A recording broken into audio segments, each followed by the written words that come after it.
राधे राधे, जय श्री हरि। आप सब ठीक ठाक खुश और स्वस्थ होंगे। आशा करते हैं वीडियो आपको पसंद आएगा। तो आज मैं आपको श्रीमद् भागवत पुराण दिखा रही हूँ।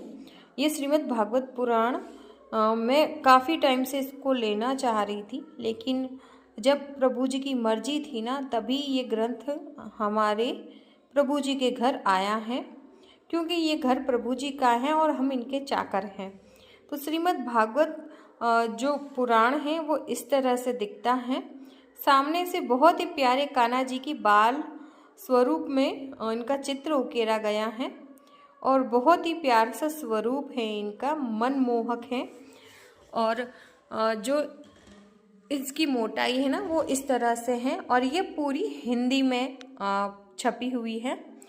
पीछे शुक महाराज जी राजा परीक्षित को कथा सुना रहे हैं श्रीमद् भागवत, और नीचे गीता प्रेस गोरखपुर से ये छापी गई है, इसका प्रमाण है।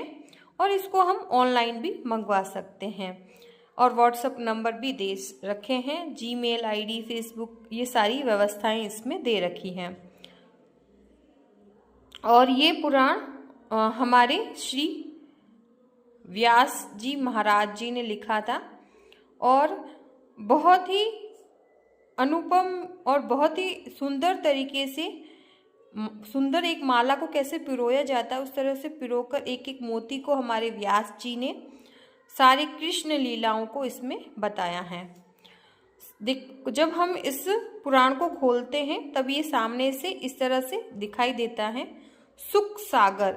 सुख का सागर का मतलब ये होता है कि दुनिया में सारे सुख एक जगह है, प्रेम का सुख एक अलग जगह है। तो वो सारा प्रेम हमें इस भागवत पुराण में हमें सिखाया जाता है और प्रेम का अर्थ क्या होता है वो भी दिखाया जाता है। तो इस जो ग्रंथ है ना, इसको मैंने 440 में मुझे प्राप्त हुआ है। वैसे तो इसका मूल्य 450 ही था, लेकिन उन्होंने खुद से ही मुझे 440 में दिया है। मैंने कुछ कम या ज़्यादा नहीं करवाया था। मैं जो ये लेने गई थी ना, मेरे बेटे को डेस्क बुक चाहिए थी, वो इस पर्पज़ से हम उस शॉप पर चले गए थे। लेकिन उन्होंने बोला कि हमारे यहाँ डेस्क वर्क वगैरह ये नहीं मिलते, हमारे यहाँ पुराण मिलते हैं, धार्मिक पुस्तकें मिलती हैं। तब मैंने उनसे पूछा हमें आपके पास श्रीमद् भागवत कथा है हिंदी में? तो उन्होंने बोला हाँ है। तो इस तरह से ये हमारे प्रभु जी की, हमारे श्री कृष्ण जी की कृपा से श्रीमद् भागवत पुराण हमारे घर पधारा है। इस ग्रंथ को मैंने सबसे पहले हमारे श्री राधा गोविंद देव जी को दिखाया, हमारे प्रभु जी सभी को दिखाया, उसके बाद में मैं आपको बता रही हूँ। इसको मैंने अभी पढ़ना शुरू नहीं करा है, गुरुवार से पढ़ना शुरू करूँगी। इसमें सबसे पहले नर्म निवेदन है और नर्म निवेदन में ये दिखाया गया है कि हमारे व्यास जी ने बहुत सारे पुराण लिखे, लेकिन उनको सुख शांति वो नहीं प्राप्त हुई। तब नारायण जी ने बताया कि आपने सब कुछ लिखा है, लेकिन हमारे श्री कृष्ण जी की प्रेम भरी रास भरी लीलाएं नहीं लिखी है। उन्होंने ये श्रीमद् भागवत ग्रंथ लिखा और जो उनकी कलम थी उसको प्रवाहित कर दिया। उसके बाद में आता है महात्मा और फिर आता है प्रथम अध्याय से लेकर 12वां अध्याय तक, और अंत में इस तरीके से 7 दिन ये कथा किस तरह से पदों में सुनानी चाहिए वो बताई है। और अब मैं इसके अंदर आपको दिखाती हूँ, जो चित्र इसमें उकेरे गए हैं वो मैं आपको दिखा देती हूँ। सबसे पहला चित्र बताया गया है, व्यास जी अपने आश्रम में बैठे हुए अपने जो भी शिष्य हैं उनको श्रीमद् भागवत कथा सुना रहे हैं और उनमें शिष्यों के साथ उनके पुत्र शुक महाराज जी विराजमान हैं। अब दूसरा चित्र आता है, हमारे श्री हरि शेष शैया नाग शैया पर विराजमान है और उनके नाभि कमल से ब्रह्मा जी उत्पन्न हुए हैं और माता लक्ष्मी उनके चरण दबा रही है। दूसरे चित्र में वराह स्वरूप बताया गया है और इसका क्या मतलब है वो भी नीचे छोटे छोटे अक्षरों में लिखा गया है। इसके बाद में आती हैं हमारे श्री कृष्ण जी की लीलाएं। यहाँ पर माता यशोदा के साथ जो लीलाएं करी उन्होंने, और जो लीलाएं उन्होंने गौचारण के वक्त करी और जो भी असुरों को उनका वध करा, वो सारी लीलाएं इसमें दे रखी हैं।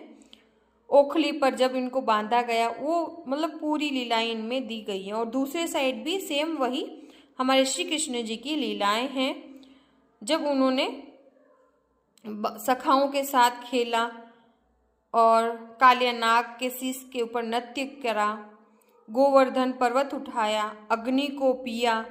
इन सारी वस्तुओं को इस चित्र में फोटो की तरह उकेरा गया है, जिससे हम आसानी से समझ पाए।